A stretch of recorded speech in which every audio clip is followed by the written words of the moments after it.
word were.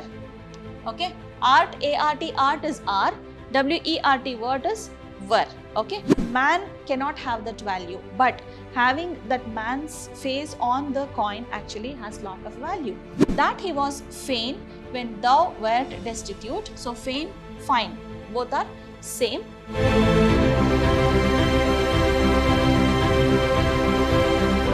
Hello everyone, I am Dr. Shalini, Professor of English, Vidhyaashram First Grade College, the Temple of Excellence, MYSURU. Today we are here to discuss about one of the poems prescribed by University of Mysuru for first sem BCom. So let us see what this poem is all about. That poem is written by George Herbert. Okay, so avarice is actually a noun. This is something to do with the greed towards money. Okay, so let us now understand what is there in today's session and we'll enter the session. So in today's session, we'll be learning something about the poet. That is, we'll be knowing something about George Herbert. Then we'll also see what the text of this poem is.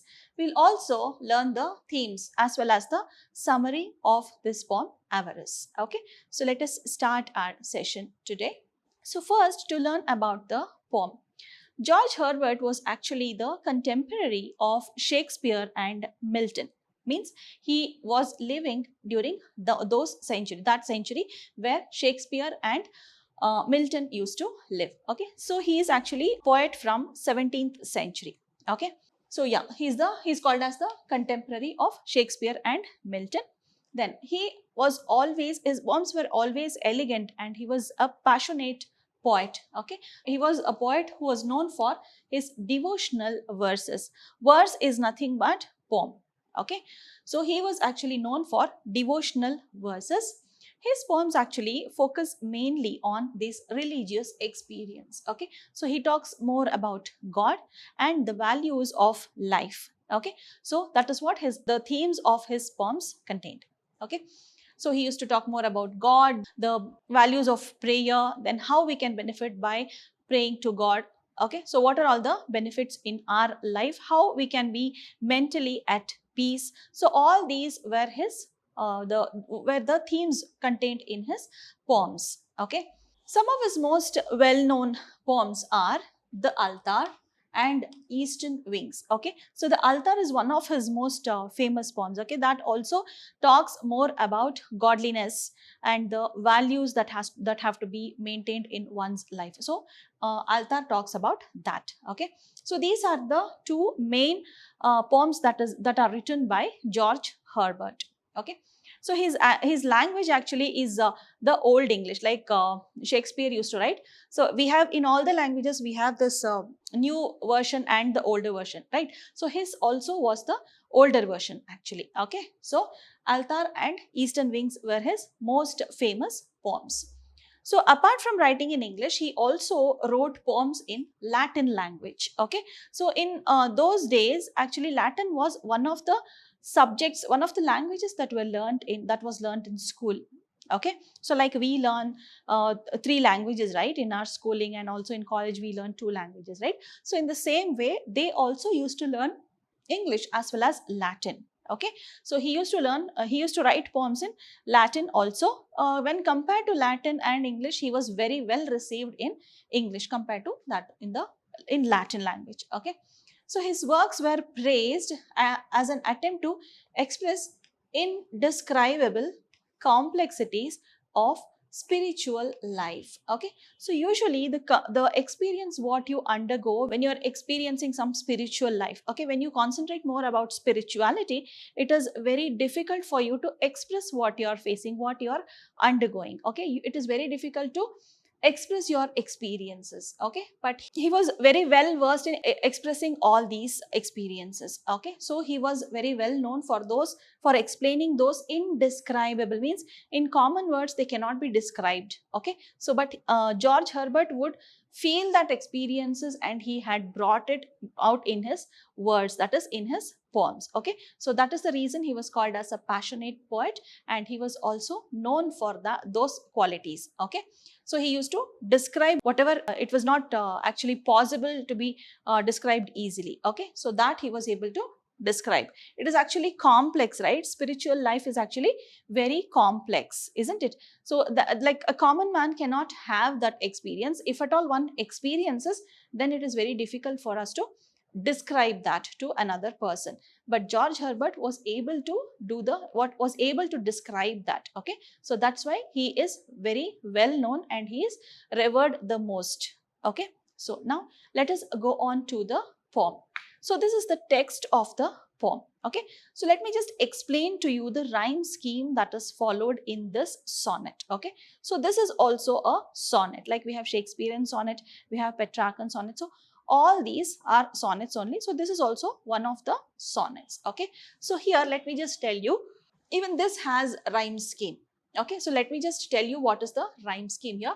So money, the bane of bliss and source of woe.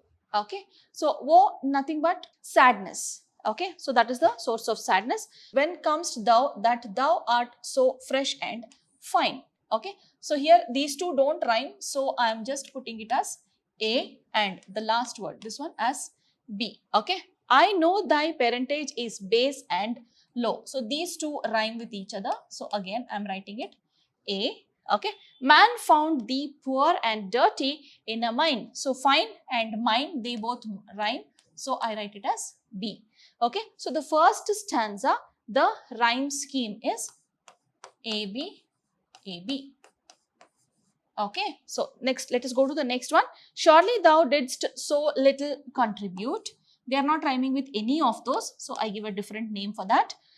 To this great kingdom which thou now hast got. They are not rhyming. So I am writing a different letter. That he was fain when thou were destitute. Contribute, destitute, rhyming with each other. So I am writing the same letter. To dig thee out of thy dark cave and grot. So here got, grot, rhyming. So I write D. Again the rhyme scheme is CD, CD. Okay. Obviously here also there will be the same rhyme scheme that will be followed here. Means bright and right will rhyme. So it is giving another name letter for that. Okay. CD is over E and E. Again here for V and thou art the man but to thee. Again F, F. Okay. So this rhyme scheme here, that is the third stanza. Rhyme scheme will be EF, EF. Okay. Then last, that is the couplet. Okay, you know, right? We have already learnt it in Shakespearean sonnet. This first 4 lines actually, they are called as the first quatrain.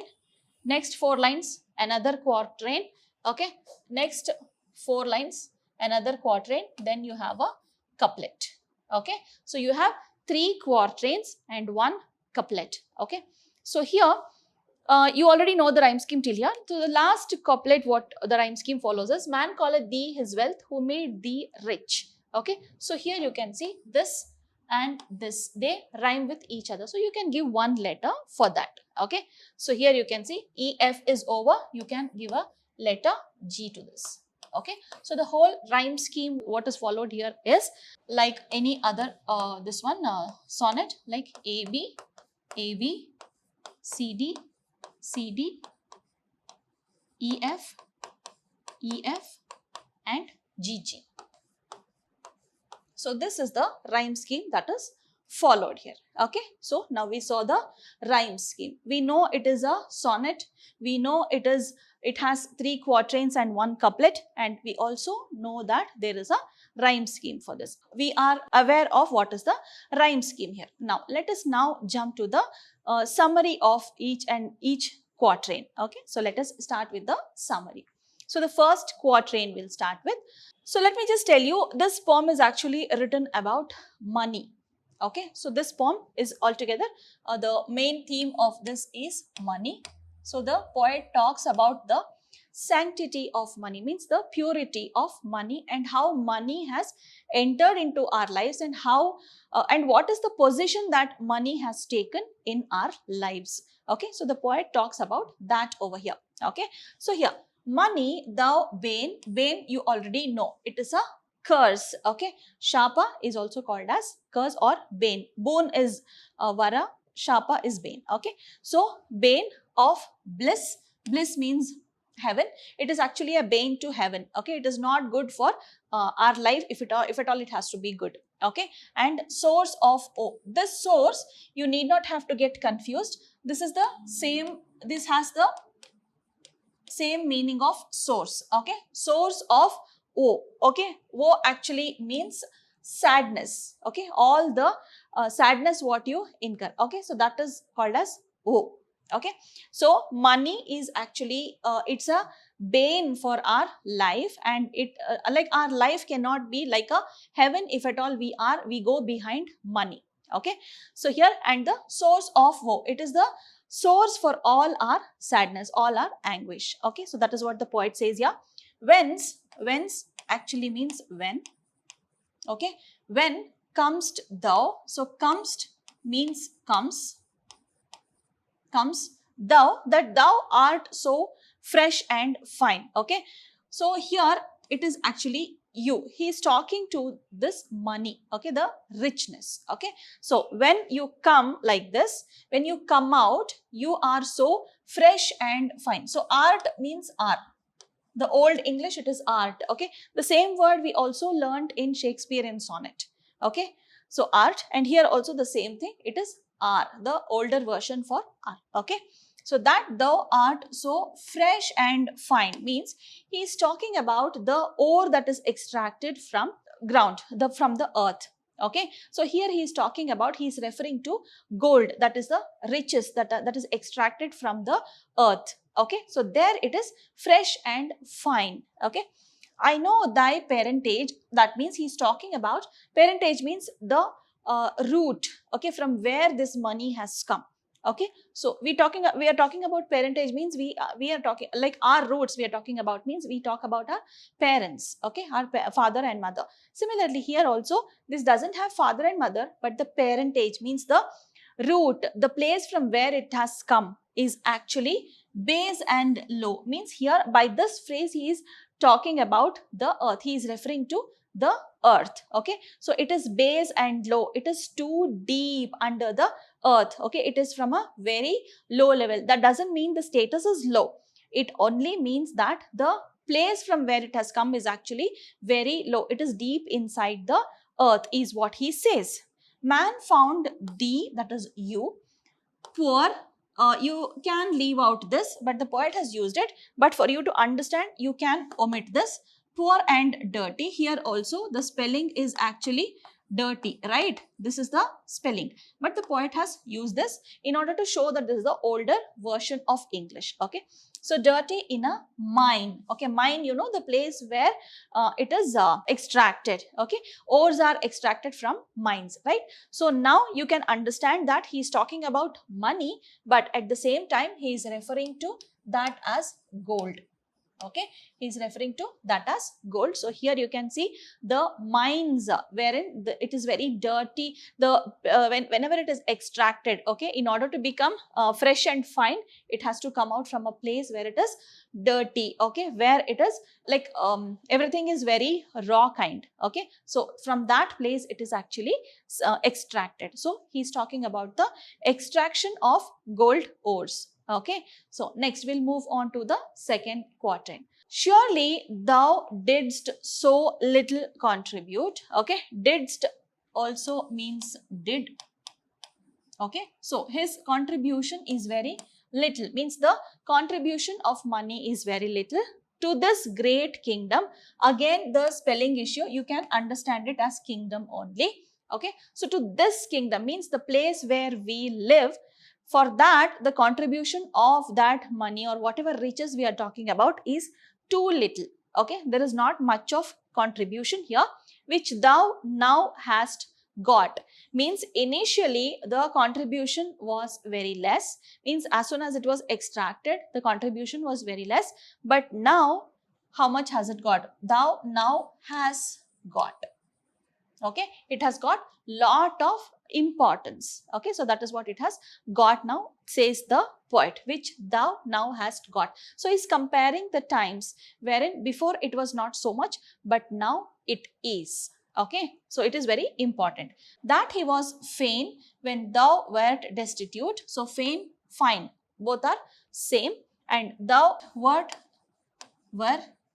Okay, art, A-R-T, art is R, W-E-R-T, word is were. Okay, were destitute. So here, before giving any contribution, means before coming into a very important part, before having a very important part in one's life, money was actually a destitute, means gold was actually destitute. It did not have any value at all. Okay, so before there was no value, but after it is extracted and it is turned into gold, okay, after the purity changes, then it gets lot of importance, lot of value. To dig thee out of thy dark, there when it was lying in the ground, it did not have any value at all. But in order to dig it, here also concentrate, it is only dig. Okay, so to dig thee out of thy dark, your dark cave and grot. Grot means a place like a trenches kind. Okay, so there, from there to dig it out, it was so difficult. So till then you were lying there like a destitute, like a useless thing over there. Okay, so but after we found you out, after the man extracts it, after he finds it out, then only you get so much of value in one's life, is what the poet says. Okay, then here it is a quatrain and a couplet, both are included over here. Okay, so here you can see the first 4 lines, it's actually a quatrain, and the last 2 lines is a couplet. Okay, so then forcing thee by fire, he made thee bright. Okay, so thee, it's nothing but you. Okay, it refers to you. So he is talking to money over there. So then what happens after ore is extracted? What happens? It is actually cultured in fire. Okay, it is treated with fire there, means they just melt it and they remove all the impurities and they bring out the pure form of gold. Okay, so that they do, and they make it bright, and man makes it very bright. Okay, so nay thou hast got, now you have or has, you can say, but it is have here. Okay, now he has got, or they you have got the face of a man, means you can see as an example here, the coins are not just released simply like that. Okay, they'll have an emblem on it, like you can see our coins only, there will be the national emblem on it. Okay, national emblem is embossed on it. So that is released along with the face of a man, means there is something that is embossed on it. Okay, so that is very important, like it gets a face over there when something is embossed on it, then it starts getting value. Before there were only gold coins that were being circulated. Okay, so the poet is talking about that. So now, yeah, gold coins are not in practice, but the poet has written about those times when gold coins were in practice. Okay, so once there is a face of man, once there is some seal or embossing some that is done there, then the value changes. There is a change in the value, it actually goes to a very high level. Okay, so once it is made bright and it gets the face of a man, the value actually changes. Have with our stamp and seal transferred our right. So here, by just transferring, by just giving a face of man on that, we are transferring our rights to the to money, whatever we are transacting. Okay, so till it is with us, with like suppose we have gold, something like that, gold ornaments or something, we cannot transact it. Okay, once we have any emblem on it or any value, face value on that, we start transacting, and that time we are giving away our rights to you. That means money has started controlling our lives. Okay, so how much it is into our lives, okay, how much we are dependent on this money is what the poet says. Okay, so here he's talking about how we transfer our rights. Okay, thou art, again are the man, and man but draws to thee. Okay, so here there is a change in the appearance. Okay, so yes, man cannot have that value, but having that man's face on the coin actually has lot of value. Okay, so that is what the poet is talking about. There is a disguise. The man's face actually, like only that man will not have any value, but the coin which has man's face carries lot of value on it. Okay, so that is what the poet talks about over here. The appearance, the value that is increased due to the appearance of the coin. So that is what poet is talking about over here. Man calleth thee his wealth. Okay, calleth is nothing but calls. Okay, man calls you his wealth, thee is you, his wealth, who made thee rich. So the person who has made you rich means man was the reason to find gold from the mine, and because of that finding only, now gold actually makes man rich. Okay, the person who was responsible to find gold, the thing what he has found out, that itself is making him rich now. Okay, so the status of a man is actually decided based on the money what he has, based on the richness what he has now.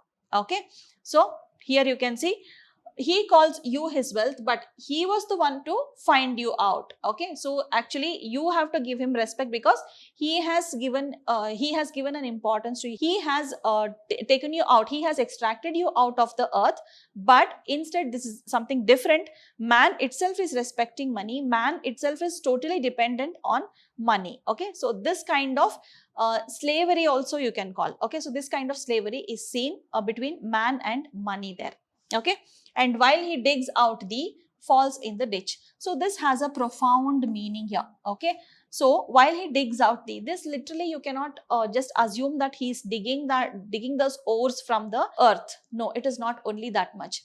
It is nothing but the poet here actually talks about man running behind money. Okay, so when he starts digging and he finds out money here, that means duration in which, the time in which he is running behind money. Okay, so man doesn't care what is happening on him. Okay, so when he digs like you can take literal meaning also, when he starts digging the earth, he falls into the ditch, means he just goes on to a lower level, he just goes back to the earth. Similarly, in the meantime, when he runs behind money, okay, when he starts earning money, when he is completely into earning, he doesn't know what is happening on him, he just goes back to earth. That means he has to die. Okay, going back to earth is nothing but die. So just running behind money makes him die. Okay, so there is nothing left in one's life. Okay, if you run behind money, finally you won't earn anything, you just have to go back to like